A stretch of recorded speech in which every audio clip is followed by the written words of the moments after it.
महाभारत काल में एक से बढ़कर एक योद्धा हुए थे, लेकिन महारथी कर्ण और बर्बरीक जैसा कोई नहीं हुआ।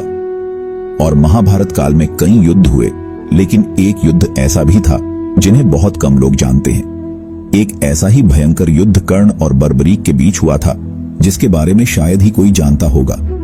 महारथी कर्ण के पास थे दिव्य कवच और कुंडल जिनको किसी भी अस्त्र से भेदा नहीं जा सकता था, और बर्बरीक के पास थे 3 अमोघ बाण जिनको काट पाना असंभव था। दोनों ही बहुत शक्तिशाली थे।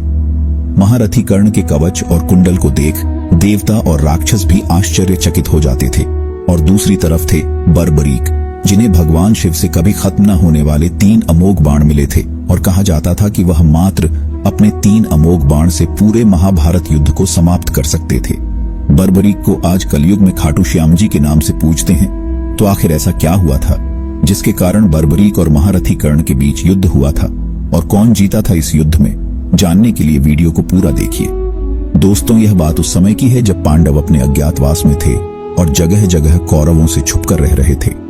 तब भगवान श्री कृष्ण अर्जुन के साथ घटोत्कच के पास होने वाले महाभारत युद्ध का प्रस्ताव लेकर जा रहे थे, और कौरवों का गुप्तचर उन्हें देख लेता है और ये बात जाकर वो दुर्योधन को बता देता है। तब दुर्योधन कर्ण और अपनी सेना के कुछ सैनिकों के साथ पांडवों के अज्ञातवास को भंग करने के लिए घटोत्कच की गुफा की तरफ चल पड़ते हैं। जब दुर्योधन गुफा तक पहुंचते हैं तब अपने सैनिकों के साथ गुफा की चारों तरफ से घेराबंदी कर देते हैं, लेकिन भगवान श्री कृष्ण जी पहले से ही यह बात समझ जाते हैं और वह अर्जुन को बताते हैं कि दुर्योधन गुफा के बाहर आया है तुम्हारा अज्ञातवास भंग करने। यह बात सुनकर अर्जुन गुफा से बाहर जाने की बात करते हैं, लेकिन भगवान श्री कृष्ण जी अर्जुन को रोकते हैं और कहते हैं, नहीं पार्थ, यह उपयुक्त समय नहीं है। तुम अज्ञातवास भोग कर रहे हो और वह सब लोग तुम्हारे लिए ही आए हैं। ये सब देखकर पास में खड़े बर्बरीक कहते हैं, हे प्रभु, मैं महारथी कर्ण को रोक दूंगा, या तो शांति से या तो द्वंद से। इस पर भगवान श्री कृष्ण जी कहते हैं कि आपको पता है महारथी कर्ण कितने ज्यादा शक्तिशाली है और उन्हें रोकना इतना भी आसान नहीं है।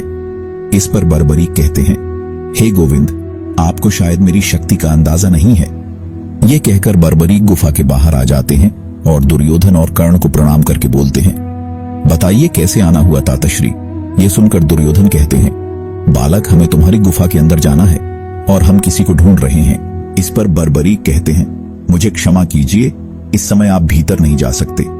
तभी दुर्योधन कहते हैं, बालक, तुम शायद हमारी शक्तियों से परिचित नहीं हो, इसलिए हमें रोक रहे हो। फिर बर्बरीक मुस्कुराते हुए कहते हैं, आप दोनों महाशक्तिशाली योद्धा हो, आप प्रयास करके देख सकते हो। इतने में ही दुर्योधन सैनिकों से कहते हैं, इसे यहां से हटाओ। लेकिन जैसे ही सैनिक बर्बरीक को हटाने के लिए आगे बढ़ते हैं, वैसे ही बर्बरीक धरती पर सिर्फ एक पैर मारकर ही साधारण से सैनिकों को गिरा देते हैं।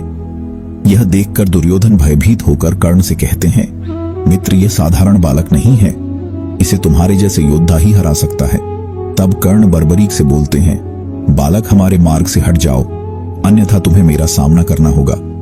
तभी बर्बरीक कहते हैं, आप भी प्रयास कर लीजिए महारथी कर्ण। तब कर्ण बराबरी की और धनुष की प्रत्यंचा को खींचते हैं और छोड़ देते हैं।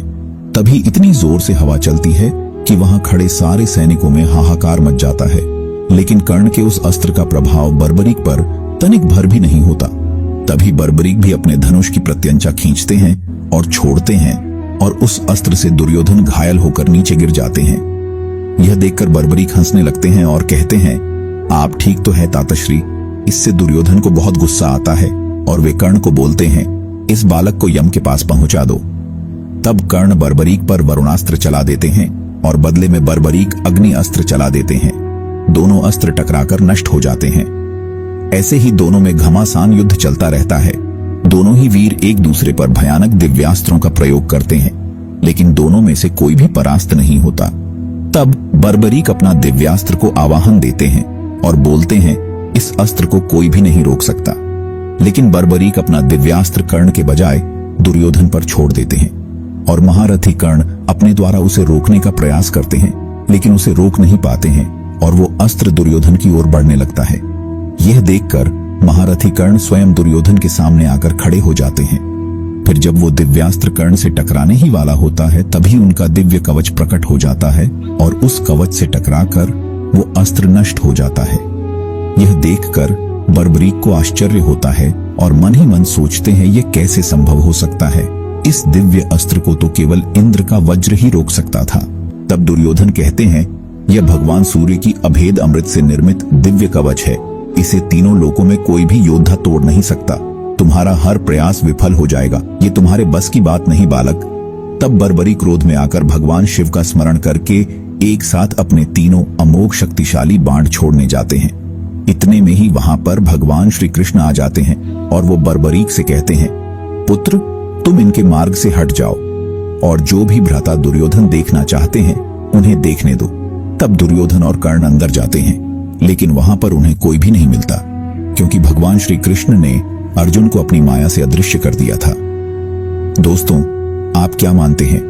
यदि बर्बरीक ने कर्ण पर भगवान शिव के दिए अपने तीनों एक साथ चला दिए होते तो क्या होता? क्या कर उनका कवच टूट जाता? कमेंट करके जरूर बताइए और दोस्तों हमारे चैनल को जरूर सब्सक्राइब कीजिए।